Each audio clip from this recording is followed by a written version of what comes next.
Buen día, estimado docente del curso de Introducción a la Teología. A continuación, voy a presentar el tema Los Padres Apostólicos. Bien, puedo mencionar que se refiere a aquellos representantes de esta parte de la historia que vivían en el tiempo del apostolado, es decir, que aún existían apóstoles del Nuevo Testamento en la tierra. Estas personas escribieron manuscritos donde también lograron citar tanto el Nuevo con el Antiguo Testamento. Es importante estos escritos porque lo que hacen es dar testimonio de la canonicidad e integridad de los libros del Nuevo Testamento, ya que, como se sabe, el canon, pues había una discusión entre si aceptar o no aceptar los nuevos libros o qué libros incluir y qué no libros incluir dentro del canon bíblico, ¿verdad? Bueno, luego eso también es importante porque representa un enlace doctrinal entre el Nuevo Testamento y las especulaciones, como acaba de mencionar, de algunos apologistas que existían en ese tiempo, ¿verdad?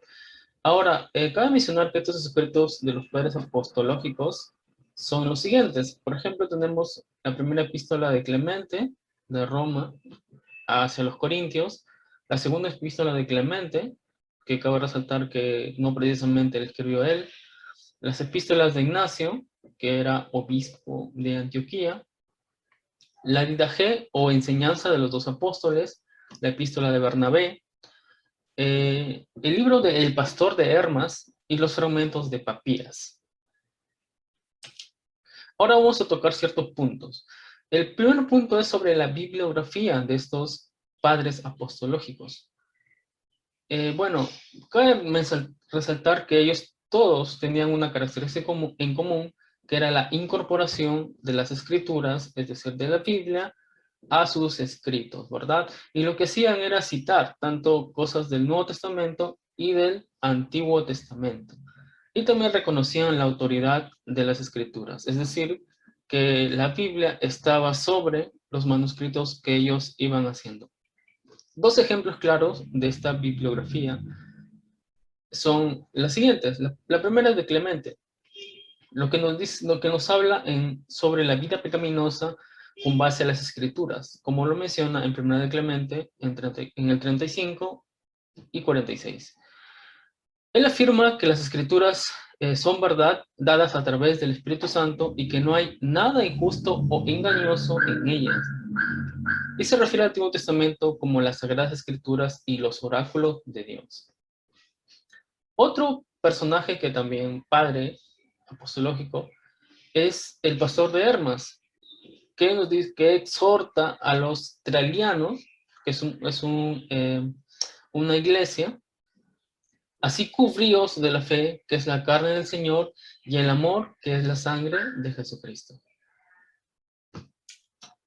Otro punto a tocar es la teología. ¿Cuál era su punto en cuanto a la teología? Podemos ver que afirman estos padres que la creencia en la Trinidad. Un personaje muy importante es Clemente, que ya lo hemos citado varias veces, que establece la igualdad de Dios trino en la declaración, en esa declaración que da. Dice lo siguiente: porque tal como Dios vive y vive el Señor Jesucristo y el Espíritu Santo, que son la fe y la esperanza de los elegidos. En 1 de Clemente 58.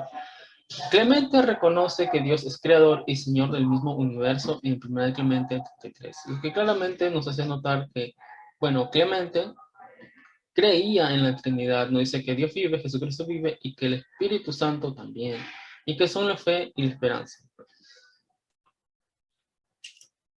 En cuanto a la cristología, es decir, cuál era su posición respecto a Cristo, afirman verdades notorias sobre Cristo, principalmente dos personajes. La primera es Ignacio, que hace declaraciones significativas en las que declara la deidad de Cristo.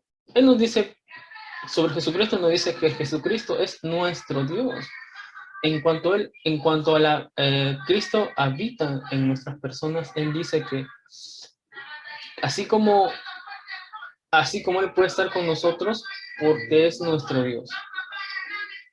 Dice también que es la mente del Padre y también es el conocimiento de Dios. Cristo es el conocimiento de Dios. Y dice que Jesucristo estaba con el Padre antes que el Padre creara los mundos. Y se refiere a Jesucristo como el Hijo de Dios. Otro personaje que también habló sobre Jesucristo es Policarpo, que nos dice que es nuestro Señor y Dios Jesucristo. Se declara que también Cristo fue enviado por Dios y que su humanidad se afirma en las palabras del apóstol Juan. Con cierta frecuencia también estos personajes, padres, reconocen la resurrección de Cristo y afirman su sumo sacerdocio y su superioridad ante los ángeles del cielo. En cuanto a la soteriología, ellos, los padres, nos mencionan que la salvación tuvo lugar en la sangre de Cristo, es algo muy importante. Lo que declara Clemente es lo siguiente, textual, dice, pongamos nuestros ojos en la sangre de Cristo y demos cuenta de lo precioso que es para su Padre, porque habiendo sido derramada por nuestra salvación, ganó para todo el mundo la gracia del arrepentimiento. Estas declaraciones hacen énfasis en caminar, en ser dignos, en caminar piadosamente, pero al mismo tiempo hay un error doctrinal, ya que le restan importancia a la gracia, ya que las escrituras en la Biblia nos dice que la salvación es por gracia, ¿verdad? Estos errores doctrinales pues tuvo su tiempo en esta parte de la historia, del pensamiento cristiano. Ahora podemos hablar también de otro punto, que es la eclesiología, donde, bueno, en esta parte lo que tomamos, lo que vamos a tratar es los roles, los oficios dentro de la iglesia. Destacan principalmente tres, el de diácono, el de presbítero y el de obispo. Y a cada uno le dan cierta autoridad. Y también los padres apostólicos enfatizan prioritariamente que los creyentes se sometan a la autoridad de los ancianos y obispos. Tenemos tres citas en las cuales podemos encontrar esto. Por ejemplo, Clemente nos dice que él está exhortando a los creyentes a estar en paz con los ancianos, es decir, con los líderes, y a someterse a su autoridad y recibir castigo de ellos, es decir, reprensión, corrección de parte de esos ancianos autoridades. Policarpo nos dice, nos enseña sobre la sumisión a los ancianos, es decir, a someternos a la autoridad de nuestra iglesia, ¿verdad? Y también el tercer personaje que nos habla sobre estos temas es Ignacio, igual a la obediencia del creyente, al obispo, con la obediencia de Cristo, al Padre y a los apóstoles de Cristo. Les da una relevancia muy importante al obispo, al cargo de obispo. Y el final punto a tratar es la escatología. La escatología, cabe resaltar que es todo aquello respecto a la venida de Cristo. Todo aquel suceso que ocurra después incluso de la venida de Cristo. El famoso fin del mundo. En la segunda episodio de Clemente nos dice que el reino de Dios vendrá cuando Dios aparezca y que las personas de este mundo se sorprenderán mucho cuando reciban el reino del mundo, ¿verdad? Algo que claramente nos es escrito en Apocalipsis. Dice que la salvación, el reino de Dios vendrá cuando Dios aparezca. Otro punto también en cuanto a la escatología es que hay una distinción entre el reino y la vida eterna. Es el reino donde se coronarán a los creyentes por haber luchado con valentía cuando Cristo aparezca. Quienes hayan vivido en impiedad recibirán juicio y castigo en el fuego que no se apaga. Claramente acá hace un énfasis entre vida eterna y condenación eterna. Y el último punto es que Bernabé exhorta a los creyentes a sobre el retorno inminente de Cristo, sobre la segunda venida de Cristo. Y Papias reconoce el reino milenario, es decir, que se va a reinar por miles de años.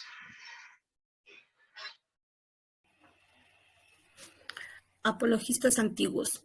los apologistas surgen para la defensa de los cristianismos de la acusación de muchas herejías como el ateísmo, el gnotismo, y defendían tres causas principales. Por ejemplo, una de ellas es la defensa que asumieron del cristianismo frente a las falsas acusaciones del ateísmo, la indolencia, el canibalismo. También acusaron a los judíos, se pusieron a la defensiva y acusaron a los judíos de malinterpretar la naturaleza tipológica y enigmática del Antiguo Testamento. La tercera fue que fueron constructivos porque argumentaban a partir de la realidad de la revelación. Los principales escritos tuvieron, como por ejemplo la epístola de Diogneto, fue escrita por un autor desconocido alrededor del año 150 después de Cristo. Quadrato fue escrita por el obispo de Atenas, ahora se encuentra perdida.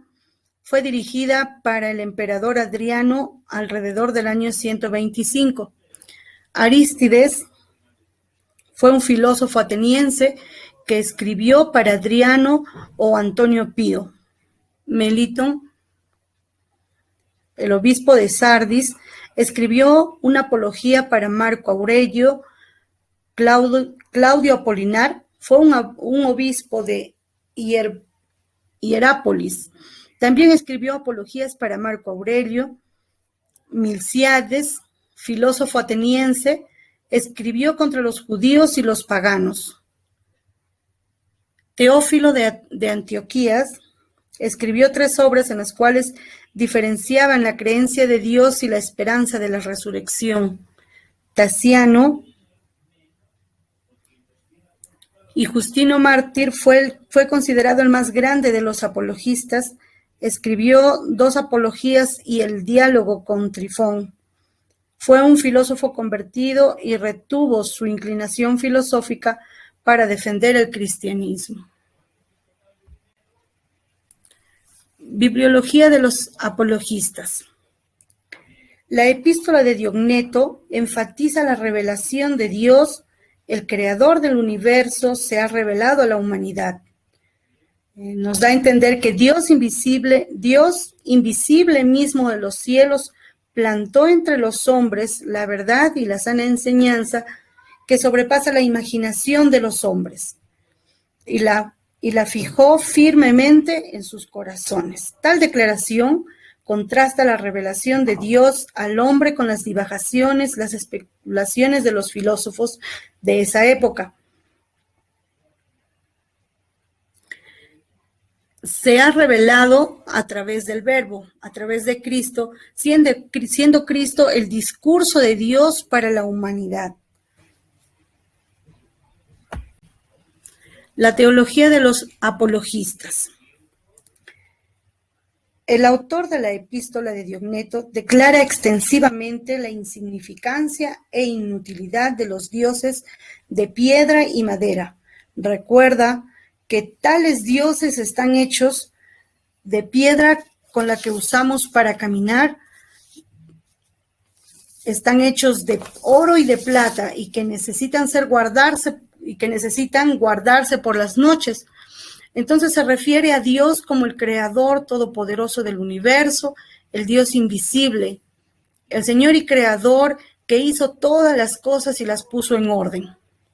Justino Mártir se refiere a Dios como el Dios más verdadero, el Padre de justicia, templanza, amor, pureza, lleno de virtudes. Y también hace una declaración interesante acerca de la Trinidad, cuando afirma que el Hijo ocupa el segundo lugar y el Espíritu profético tiene el tercer rango. También que es el Dios más verdadero, el Padre de la justicia, templanza y otras virtudes, no teniendo mezcla de maldad, siendo un Dios de amor prominente de la palabra. Atenágoras también aporta una declaración clara y monoteísta de la Trinidad. Reconocemos a un Dios quien es increado, eterno, invisible, impasible, incomprensible, ilimitable. Solo se puede captar mediante la mente y la inteligencia. Está rodeado de luz, belleza, espíritu y un poder indescriptible. El universo fue creado por él a través de su verbo. Le dio orden y lo mantiene. Y el verbo sabemos que es Cristo. La cristología de los apologistas. Cristo ha sido enviado por Dios como verbo para ser rechazado por su pueblo, pero aceptado por los gentiles. De él se dice que es eterno en la declaración este verbo que era desde el principio. Aunque Atenágoras describe a Cristo como el primer hijo del Padre, niega que el Hijo sea creado. Dice, como Dios es mente eterna, tenía un verbo dentro de él desde el principio, siendo eternamente sabio. Mas aún a Cristo se le describe como el Hijo de Dios y como el verbo de Dios en la idea y en la realidad. El Hijo de Dios es la mente y el verbo del Padre. Cristo se presenta en su obra como rescate por nosotros, el santo por el transgresor, el inocente por el malo, el justo por los injustos, lo incorruptible por lo corruptible, lo inmoral por lo moral. Las personas reciben justificación a través de un hombre justo. Claramente las palabras de Romanos están en el capítulo 5 y en 1 de Pedro 3:18. Podemos basarnos respecto a la cristología de nuestro Señor Jesucristo. La eclesiología de los apologistas. Justino Mártir sugiere que en Isaías 1:16 al 20 se refiere al bautismo cristiano. Aparentemente sugiere que es un rito y que a través de este se produce el nuevo nacimiento. También indica que la Eucaristía solamente es para los creyentes y declara que la comida consagrada por la palabra de oración que viene de él, por medio de la cual nuestra carne y sangre se alimentan por la transformación. Bueno, es una doctrina católica romana que José Martín todavía consideraba, ¿no?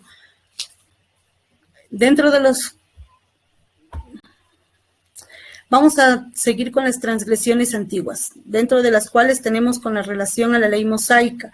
Los nuevos judíos convertidos al cristianismo se aferraban a la ley, y de ellos tenemos 3 ejemplos, como es la secta de los nazarenos. Ellos observan estrictamente la ley mosaica, la guardan y guardan el sábado, la circuncisión y las dietas, aunque no le imponían a los gentiles, solo lo aguardaban en ellos, ¿no? Reconocían el nacimiento virginal y la deidad de Jesús. También aceptaban sus enseñanzas porque consideraban que eran superiores a las de Moisés y los profetas. Ellos usaban solo la edición hebrea del Evangelio de Mateo, pero reconocían el apostolado de Pablo. Otro ejemplo tenemos los ebionitas. Negaban el nacimiento virginal y la deidad de Cristo. Enseñaban que era un hijo natural de María y de José. Solo era un ser humano, aunque profeta. Rechazaban el apostolado de Pablo, lo consideraban un profeta de la ley. Tenemos otro ejemplo, los elquesaítas. Afirmaban que un ángel le había dado un libro, el Quesaí, donde se enseñaba que Cristo era un ángel nacido de padres humanos. Rechazaban el nacimiento virginal, enseñaban que él era un arcángel más alto. Insistían en que la ley aún estaba vigente. Enseñaban la necesidad de guardar el sábado y la circuncisión. Pues ellos se basaban en la epístola de los Colosenses y primera de Timoteo, en la cual se basa esta herejía. Con la relación a la filosofía gnóstica, el nombre proviene de la palabra griega gnosis, cuyo significado es conocimiento. en donde enfatiza que la materia era mala, pero el espíritu es bueno. Los gnostitas entienden sobre Jesús que tienen dos perspectivas diferentes, una basada en la maldad de la materia, según la cual Jesús en realidad no pudo haber venido en forma humana, solo parecía tener forma humana y solo parecía sufrir. Su otro punto era tenían la perspectiva de que el Logos divino vino sobre el Jesús humano y partió antes de la crucifixión. También consideran que la salvación era filosófica, era solo para los que tenían una iniciación especial, no era compartida con todos. El pecado y el mal estaban asociados con la ignorancia o la falta de conocimiento. Con relación al canon de Marción, fue un hombre muy rico, llegó a Roma alrededor del año 139 e intentó influenciar en la iglesia. Al no tener éxito, organizó una propia iglesia con sus propias doctrinas peculiares. Siguió algunos aspectos del gnotismo, pero rechazó el énfasis filosófico. Marción creía que la epístola de los Gálatas era la verdad fundamental del Evangelio y consideró 10 epístolas de Pablo y una versión editada de Lucas. Marción diferencia entre Dios creador del Antiguo Testamento y el Dios misericordioso del Nuevo Testamento, a la cual él rechaza al Dios del Antiguo Testamento. Con la relación a la enseñanza montanista, se inicia en Frígida, en Asia Menor. Fue una enseñanza estricta y ascética del montanismo en oposición al gnotismo. Esto surge cuando Montanos se bautiza y habló en lenguas y declaró que la era del Espíritu Santo había llegado y que el fin del mundo estaba cerca. Dentro de poco, la nueva Jerusalén descendería del cielo y se inauguraría en la era del milenio. Montano se refugió en los escritos de Juan y enseñó que el montano era la portavoz del medio por el cual el Espíritu Santo se revelaba al mundo. Su doctrina era ortodoxa en general y enseñaba, dentro de sus enseñanzas enfatizaba los requisitos de la moralidad, por la cual tuvo muchos seguidores. También enseñó acerca del ayuno y la dieta, prohibía el segundo matrimonio y su doctrina fue ortodoxa en general. Vamos a continuar en esta parte con la canonización y credos. Aquí tenemos la regla de fe, el canon del Nuevo Testamento y el credo de los apóstoles. Y en el trinitarismo antiguo vamos a estudiar el monarquianismo, arrianismo, concilio de Nicea y concilio de Constantinopla. En la canonización y credos encontramos la regla de fe.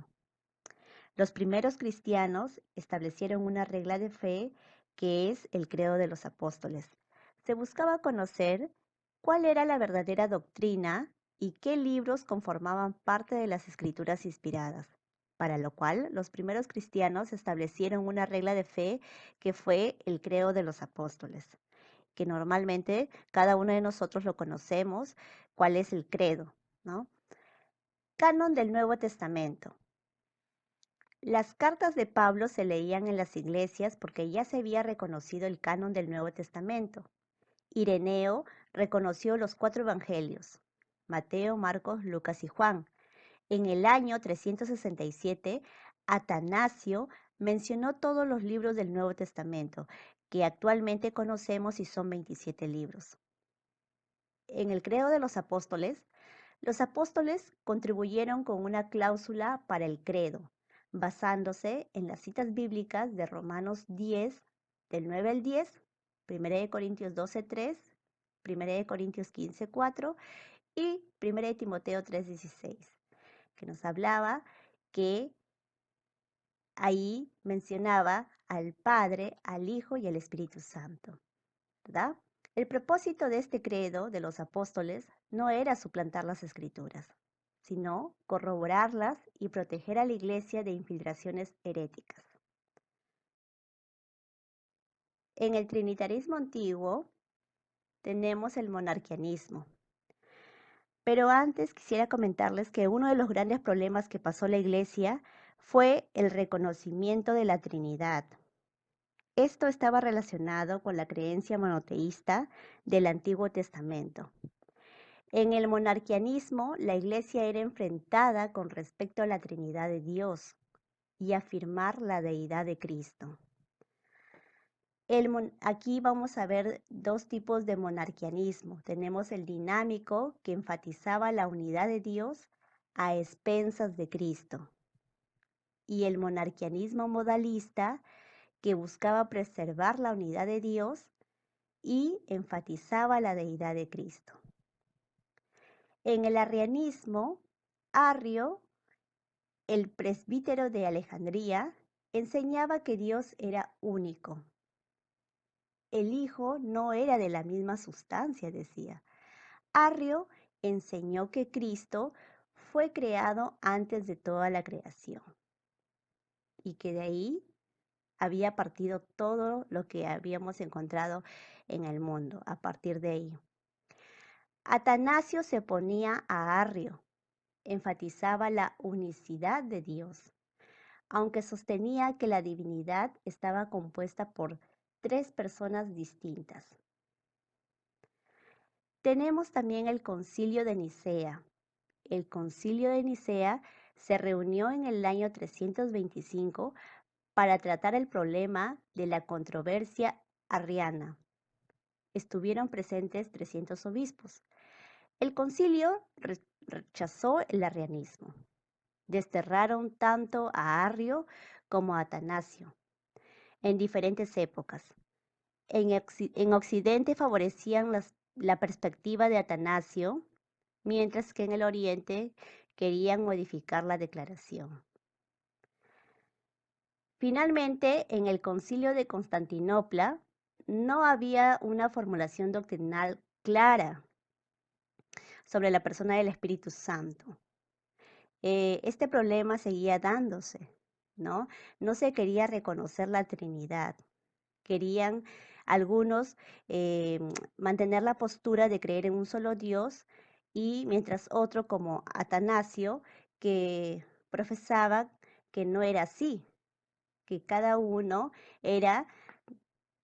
tenía diferentes funciones, pero pertenecían al mismo Dios. El Concilio de Constantinopla adoptó la siguiente declaración: creemos en el Espíritu Santo, Señor y dador de la vida, que procede del Padre y del Hijo, que conjuntamente con el Padre y el Hijo recibe una misma adoración y gloria.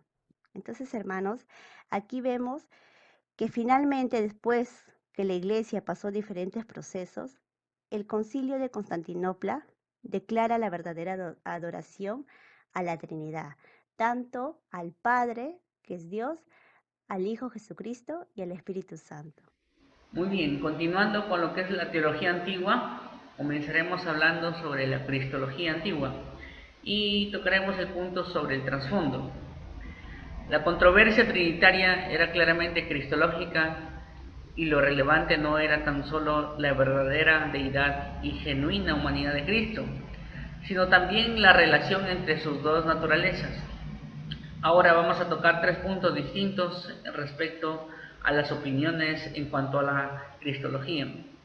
Empezaremos hablando por apolinarismo. Este se opuso al arrianismo hasta tal punto que terminó enseñando el extremo opuesto, que también resultó herético. Apolinar enseñaba que el Logos divino preexistente ocupó el lugar del Espíritu en Jesús el hombre.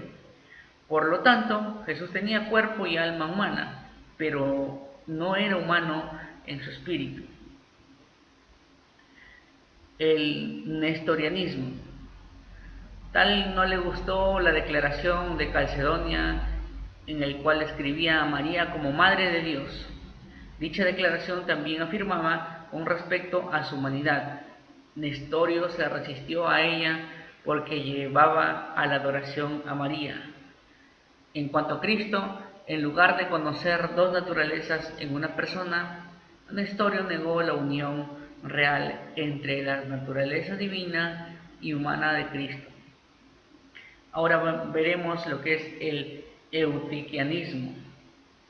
En cuanto a Nestorio, Eutiques corrigió la herejía monofísica, en la cual declaraba que Cristo solo tenía una naturaleza. La naturaleza divina se había modificado y acomodado tanto a la naturaleza humana que Cristo no era divino en realidad. Veremos también sobre la antropología antigua. Empezaremos hablando por el pecado y gracia y dos opiniones distintas sobre este punto. Hablaremos sobre Pelagio. Pelagio enseñaba que el hombre nace neutral, con habilidad y libertad para escoger el bien o el mal. El hombre no nace con pecado original, ya que Dios creó cada alma por separado en el nacimiento. Es lo que pensaba Pelagio. Ahora veremos qué es lo que pensaba Agustín. Agustín fue el teólogo más grande entre Pablo y Lutero. Agustín formuló la siguiente doctrina: el estado original del hombre anterior a la caída era perfección natural, en el que él disfrutaba de la imagen de Dios en sabiduría, santidad e inmortalidad. Pero este estado privilegiado con Dios se perdió, se rompió en la caída del hombre, cuando él pecó. Podemos notar también la diferencia entre Pelagio y Agustín era muy marcada. Pelagio creía que el hombre nacía neutral, sin depravación de la voluntad y sin una tendencia inherente al mal. Él creía que el hombre tenía la capacidad de escoger el servicio a Dios sin necesidad de su gracia. Agustín, por lo tanto, creía que la caída de Adán había afectado a toda la humanidad, de modo que el hombre estaba completamente corrompido y su voluntad se inclinaría hacia el mal. Seguimos viendo sobre la soteriología antigua y veremos dos puntos importantes aquí. Uno de ellos es la expiación y salvación. Los padres apostólicos enseñaron la expiación sustituta de Cristo y se adhirieron a las declaraciones y la fraseología de las Escrituras. No detallaron el asunto ni la proporcionaron mayores explicaciones sobre la expiación. Otro punto también que veremos es la aplicación de la salvación. Aunque los padres apostólicos reconocían la importancia de la muerte de Cristo en la salvación, enfatizaban las obras como parte de ella. Clemente se extiende largamente al enfatizar la importancia de la obediencia en la salvación. Seguimos viendo sobre la eclesiología antigua. Aquí también veremos dos puntos importantísimos para la iglesia y uno de ellos es el bautismo, la cual enseña de los 12 apóstoles que requiere que una persona se bautice en el nombre del Dios Trino, en el nombre del Padre, el Hijo y el Espíritu Santo. Y antes del bautismo deberían ayunar quien bautiza y quien es bautizado. Sin embargo, Agustín enfatizaba la necesidad del arrepentimiento y de la fe como condiciones para que los adultos puedan recibir el bautismo, es lo que decía Agustín. También veremos sobre la Cena del Señor. Cuando Ignacio escribió a los Efesios, identificó la Cena del Señor como la medicina de la inmortalidad y el antídoto para que no tengamos que morir, sino vivir para siempre en Jesucristo. Era el punto de vista sobre la Cena del Señor de Ignacio. Por último veremos lo que es la escatología antigua. Papías, que escribió alrededor del año 130 al 140 después de Cristo, aportó una declaración más desarrollada sobre el reino milenario. Ireneo indica que Papías habló del reino cuando los justos se levantarán de los muertos y reinarán, cuando también la creación renovada y liberada de servidumbre producirá una gran abundancia de alimento de todas clases. Según Focio, Papías e Ireneo enseñaban que el reino de los cielos consistiría en el disfrutar de ciertos alimentos materiales. Estas declaraciones afirmarían clarísimamente en un reino milenario literal. Entonces, hasta aquí podemos notar sobre la teología antigua y todos los puntos que hemos venido mencionando en el transcurso de nuestra exposición. Muchas gracias, Pastor Isaías. Dios les bendiga.